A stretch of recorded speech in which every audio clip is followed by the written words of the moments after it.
High school classes के YouTube channel पे आपका स्वागत है। इस वीडियो से हम आपको स्टार्ट करवाएंगे आपके विज्ञान विषय में आने वाले सारे महत्वपूर्ण प्रश्न। इसके पहले हमने आपको संस्कृत विषय की कंप्लीट तैयारी करवाई थी और आपके पेपर में 70 से 72 नंबर के प्रश्न हमारे वीडियो से आए हैं। इसी तरह हम उम्मीद करते हैं कि विज्ञान में भी सारे महत्वपूर्ण प्रश्न हम आपको बताएंगे और आप विज्ञान के पेपर को भी बहुत अच्छे से करेंगे। चैनल पर पहली बार हैं तो चैनल को सब्सक्राइब जरूर करें और बेल आइकॉन प्रेस करें। सबसे पहला पार्ट है हमारा हमारे आसपास के पदार्थ। इस चैप्टर से मेनली 6 नंबर का प्रश्न आएगा, जिसमें 4 नंबर का प्रश्न 1 अंक रहेगा और एक प्रश्न आएगा 2 अंक का। ठीक है, मतलब हमें ज़्यादा फोकस करना ऑब्जेक्टिव प्रश्नों पर। ठीक है, तो सबसे पहले हम देखते हैं ऑब्जेक्टिव प्रश्न क्या लिखा है। किसी तत्व के द्रव्यमान प्रति इकाई आयतन, जब भी द्रव्यमान और प्रति इकाई आयतन आए, द्रव्यमान बटे आयतन आए, मतलब वहाँ पे घनत्व, क्योंकि घनत्व बराबर होता है द्रव्यमान बटे आयतन। तो इसका सीधा उदाहरण हो जाएगा कितना, क्या हो जाएगा, घनत्व। बर्फ का गलनांक, बर्फ का गलनांक, गलनांक क्या होता है, जिस ताप पर कोई ठोस क्या हो जाए पिघलना स्टार्ट कर दे। ठीक है, तो इसका होता है 273.16 केल्विन। अगला प्रश्न है शुष्क बर्फ क्या होता है, तो ठोस कार्बन डाइऑक्साइड होता है। याद रखिएगा क्या होता है, ठोस कार्बन डाइऑक्साइड। निम्न में से किस अवस्था के कारण सूर्य और तारों में चमक होती है, तो सूर्य और तारों में चमक की जब भी बात आएगी वहां पे हमेशा प्लाज्मा आपको टिक करना है, ऑप्शन नंबर सी। ठीक है, अगले प्रश्न पे चलते हैं। अगला प्रश्न है आप लोग के सामने, डेटॉल की बूंद को जल में मिलाने पर कौन सी परिघटना घटित होती है। देखिए, डेटॉल की बूंद को जब भी हम जल में मिलाएंगे तो वहां पे हमेशा कौन सी घटना होगी, विसरण होगा। क्या होगा डियर स्टूडेंट, विसरण। ठीक है, गर्मियों के दौरान मटके में रखा हुआ पानी जल ठंडा हो जाता है, इसका मुख्य कारण होता है वाष्पीकरण। क्या होता है, वाष्पीकरण। ठीक है, अगला प्रश्न है आप लोग के सामने, प्रश्न क्रमांक 6। ठीक है, 6 तो हो गया, वाष्पीकरण 7वां। क्या लिखा है, निम्नलिखित में कौन सी स्थिति जल के वाष्पीकरण को बढ़ाएगी। जल के वाष्पीकरण को कौन सी स्थिति बढ़ाएगी, तो यदि हम जल के ताप में वृद्धि करेंगे, सीधी सी बात है, जितना ही तापमान बढ़ाएंगे वाष्प उतना ही होगा। ठीक है, मतलब वाष्पीकरण की क्रिया उतनी ही तेज होगी। तो यहाँ पे हो जाएगा जल की ताप में वृद्धि। निम्नलिखित में से कौन सा ऊर्ध्वपातन पदार्थ नहीं है। देखिए, आयोडीन ऊर्ध्वपातन है, कपूर ऊर्ध्वपातन है, अमोनियम क्लोराइड भी है, नमक नहीं है। तो नमक पर आपको टिक करना है, ऑप्शन नंबर डी। द्रव धातु का नाम बताइए, ऐसी धातु जो द्रव अवस्था में पाई जाती है, तो क्या हो जाएगा, मरकरी या पारा। तापमान का एसआई मात्रक क्या होता है बेटा, केल्विन होता है। ठीक है, ऑप्शन नंबर ए। इसके बाद अगला प्रश्न है आप लोग के सामने, प्रश्न क्रमांक 11। दाब बढ़ाने पर निम्न में से किसके आयतन में कमी होती है।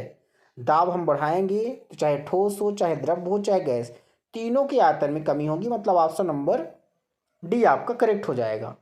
100 डिग्री सेल्सियस पर जल की भौतिक अवस्था। ठीक है, तो जल जो होता है द्रव से गैस में बदलने लगता है, तो बी और सी दोनों इसका आंसर होगा। ठीक है, अब चलते हैं सीधा हम रिक्त स्थानों की पूर्ति कीजिए।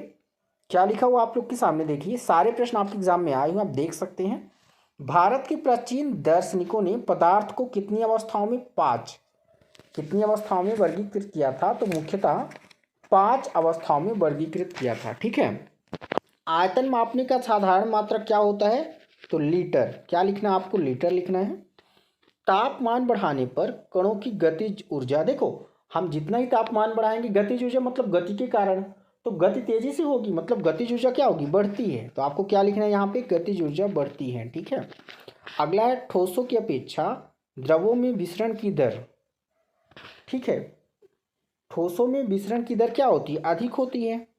ठीक है, देखिए ठोस की अपेक्षा द्रवों में, तो ठोस में कम होती है, द्रव में अधिक, तो यहाँ पे आपको लिखना है अधिक होती है। ठीक है, अगला है तापमान की माप केल्विन से सेल्सियस में बदलने के लिए दिए हुए तापमान से क्या घटाया जाता है। तो जब हम केल्विन से सेल्सियस में जाएंगे तो 273 हमें घटाना पड़ेगा, और सेल्सियस से केल्विन में जाएंगे तो 273 जोड़ना पड़ेगा। ठीक है, तो 273 घटाना पड़ेगा। वायु में विद्यमान जल की मात्रा को क्या कहते हैं, तो आर्द्रता कहते हैं। क्या कहते हैं डियर स्टूडेंट, आर्द्रता। ठीक है, तो यहाँ पे आपको लिखना है आर्द्रता। ठीक है, इसके बाद वाष्पीकरण से उत्पन्न होती है तो वाष्पीकरण से क्या उत्पन्न होती है? ठंडक। क्या उत्पन्न होती है? ठंडक उत्पन्न होती है। ठीक है। पदार्थ 3 अवस्थाओं में पाया जाता है। पदार्थों में संपीड्यता का गुण सबसे ज़्यादा किसमें होता है? तो संपीड्यता का गुण सबसे ज़्यादा गैस अवस्था में होता है।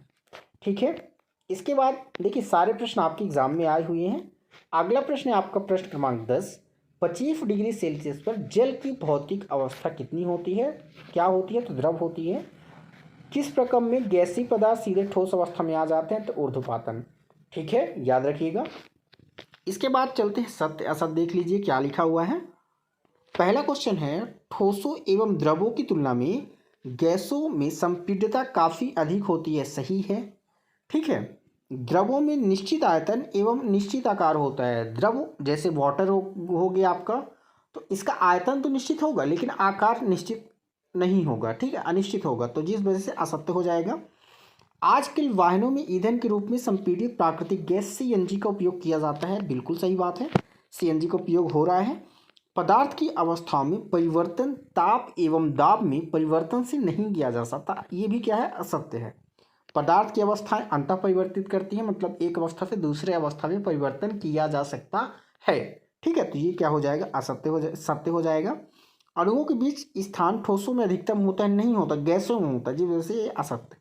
तो ये रहा आपका सही जोड़ी। आपको याद होना चाहिए सारे तत्वों का SI मात्रक। तापमान का क्या होता है? तो तापमान का होता है डियर स्टूडेंट केल्विन। ठीक है, तापमान का SI मात्रक केल्विन होता है। द्रव्यमान का किलोग्राम होता है। दाब का पास्कल होता है। ठोस का सीधे गैस में परिवर्तन ऊर्ध्वपातन कहलाता है। घनत्व का मात्रक ये होता है आपका किलोग्राम प्रति घन मीटर। और शुष्क बर्फ क्या होता है? ठोस CO2, ठोस कार्बन डाइऑक्साइड। इसके बाद एक शब्द या एक वाक्य में उत्तर देख लीजिए क्या लिखा हुआ है। देखिए, द्रव अवस्था में परिवर्तन हुए बिना ठोस अवस्था से सीधे गैस में वापस ठोस में बदलने की प्रक्रिया क्या कहलाती है? तो ऊर्ध्वपातन कहलाती है।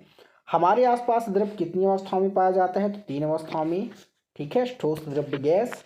इसके बाद आपका प्रश्न है, अत्यधिक संपीड्यता का गुण। संपीड्यता मतलब गैसीय अवस्था। जिस तापमान पर ठोस पिघल कर द्रव बन जाता है तो गलनांक कहलाता है। गलनांक की परिभाषा पूछे तो जिस तापमान पर ठोस पिघल कर क्या बन जाता है? द्रव, वो क्या कहलाता है? गलनांक। 100 डिग्री सेल्सियस तापमान को केल्विन में बदलिए। देखिए, सेल्सियस को केल्विन में बदलने के लिए कितना करना पड़ेगा? 273 जोड़ना पड़ेगा। यहाँ पे 275 लिखा है, इसको आप एडिट कर लीजिएगा। क्या है यहाँ पे? 373 होगा। ठीक है, ये क्वेश्चन आपके 2023 एग्जाम में आया था। तो 275 नहीं होगा बेटा, 273 जोड़ना पड़ेगा। ठीक है। इसके बाद 2-2 अंक के प्रश्न है आप लोग के सामने। कौन कौन से प्रश्न आपको तैयार करने हैं देख लीजिए। सबसे पहले तैयार करना है, स्विमिंग पूल में गोताखोर पानी काट पाता है, इससे पदार्थ का कौन सा गुण प्रेक्षित होता है? ये प्रश्न आपको तैयार करना है। पदार्थ के कणों की क्या विशेषता होती है? तो पदार्थ के कणों के मध्य रिक्त स्थान पाया जाता है। इस प्रकार के कण निरंतर गतिशील होते हैं एवं ये कण एक दूसरे को आकर्षित करते हैं। ठीक है। इसके बाद आपको क्या तैयार करना है?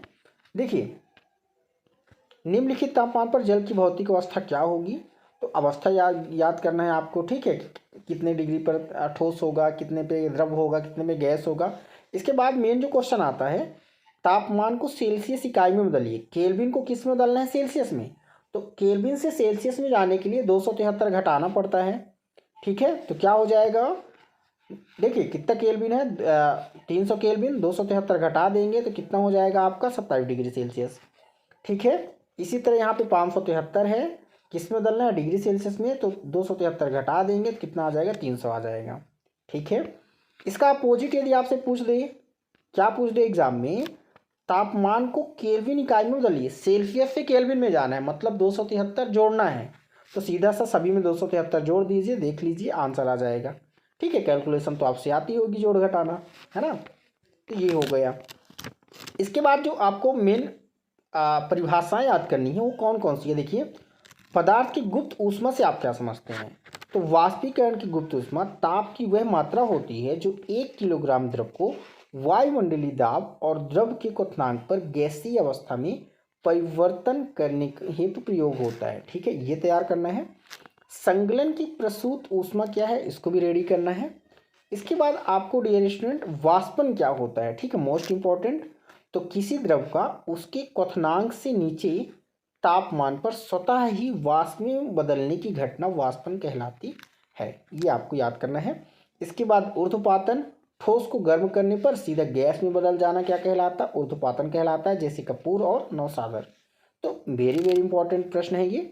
इसके बाद गर्म शुष्क दिन में रेगिस्तानी कूलर अधिक ठंडा क्यों करते हैं? जब दिन गर्म रहता है, शुष्क रहता है, तो रेगिस्तान में आर्द्रता कमी रहती है, जिस वजह से क्या होता है, वहाँ के कूलर ज़्यादा जल्दी ठंडा कर देते हैं। ठीक है।